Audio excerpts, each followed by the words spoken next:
हंसती मुस्कुराती 5 बार की बांग्लादेश की प्रधानमंत्री शेख हसीना क्यों हुई बांग्लादेश छोड़ने को मजबूर। प्रधानमंत्री शेख हसीना की बर्बादी के मुख्य वजह क्या क्या हैं, आज इस वीडियो में हम बताने जा रहे हैं। दोस्तों, एक प्रधानमंत्री जिसने 5 बार प्रधानमंत्री की कुर्सी पर बैठकर एक विश्व रिकॉर्ड बनाया था, उसी प्रधानमंत्री को अपना ही देश छोड़कर क्यों भागना पड़ा। क्यों प्रधानमंत्री के घर में उसी के देश के लोग घुसे और एक एक सामान को उठाकर ले आए, एक एक चीज़ को तिनके की तरह बिखेर दिया, और क्यों मजबूर होकर शेख हसीना को बांग्लादेश छोड़कर भागना पड़ा। आज आपके सामने इसी पर यह वीडियो है। दोस्तों, यूं तो शेख हसीना का किरदार भारत के साथ अगर देखा जाए तो बड़ा मैत्रीपूर्ण यानी बड़ा दोस्ताना रहा है।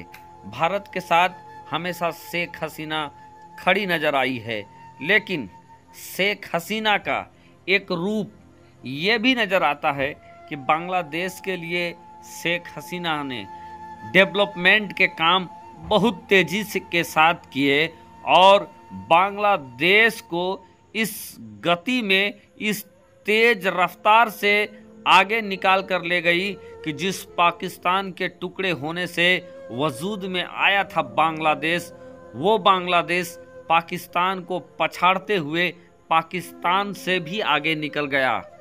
लेकिन इन तमाम चीज़ के बावजूद बांग्लादेश की तबाही, बांग्लादेश से शेख हसीना को भागने की वजह क्या रहा। दोस्तों, पिछले 15 सालों से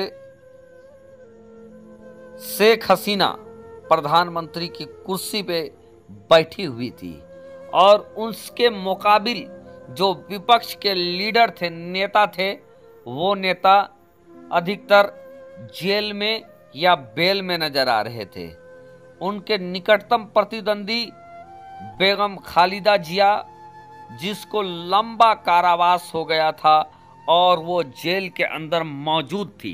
बेगम खालिदा जिया देखा जाए तो शेख हसीना के बाद सबसे ज़्यादा बेगम खालिदा जिया ने बांग्लादेश की प्रधानमंत्री के कुर्सी को संभाला, लेकिन सीधे अपने निकटतम प्रतिद्वंदी को राजनीतिक धूल चटाते हुए खालिदा जिया सरकार में उसको लंबी सजा हो जाती है और बेगम खालिदा जिया जेल के अंदर चक्की पीसती हुई नजर आ रही थी। ये मामला गालिबन 30% खालिदा जिया के जो समर्थक हैं, उन समर्थकों को अंदर अंदर सुलगा रहा था।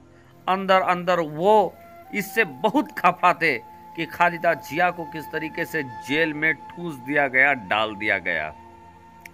इधर दोस्तों, शेख हसीना सरकार का एक कदम, जिसमें शेख हसीना सरकार ने जमाते इस्लामी, जी हाँ, जमाते इस्लामी वो संगठन जो पाकिस्तान का समर्थक, भारत का विरोधी और शेख हसीना का विरोधी भी माना जाता है, जैसा कि एक्सपर्ट दावा करते हैं। दोस्तों, उनका कहना था कि पिछले ही दिनों शेख हसीना सरकार ने जमाते इस्लामी के पर को कतरते हुए उस पर बहुत सारी पाबंदियां लगा दी थी।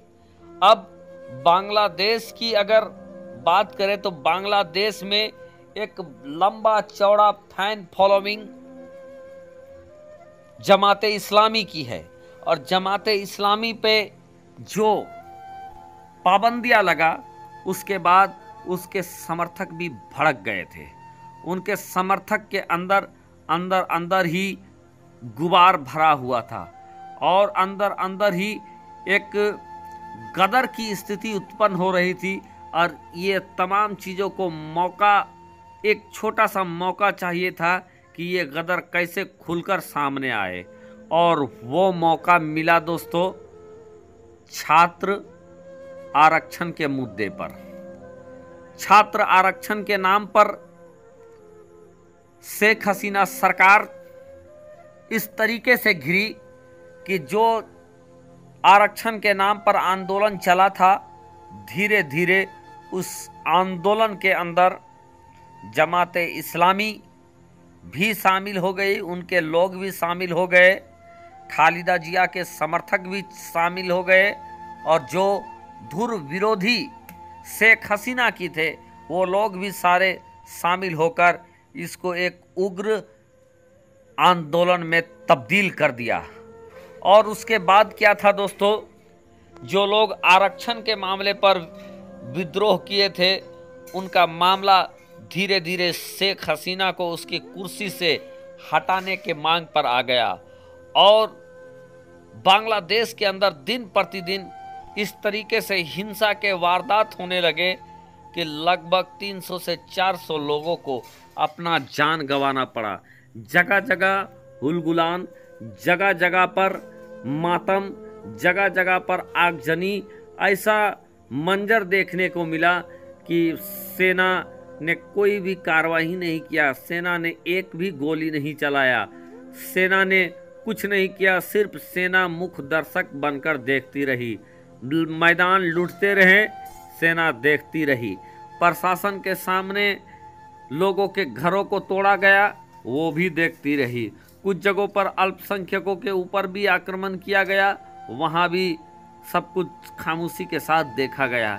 ये मामला धीरे धीरे इतना घनघोर हो गया कि वो शेख हसीना जिसके बाप को बंगबंधु, जिसके बाप को राष्ट्रपिता कहा जाता है, बांग्लादेश के अंदर राष्ट्रपिता का दर्जा हासिल है, उसी की बेटी को देश छोड़कर भागने पर मजबूर होना पड़ा।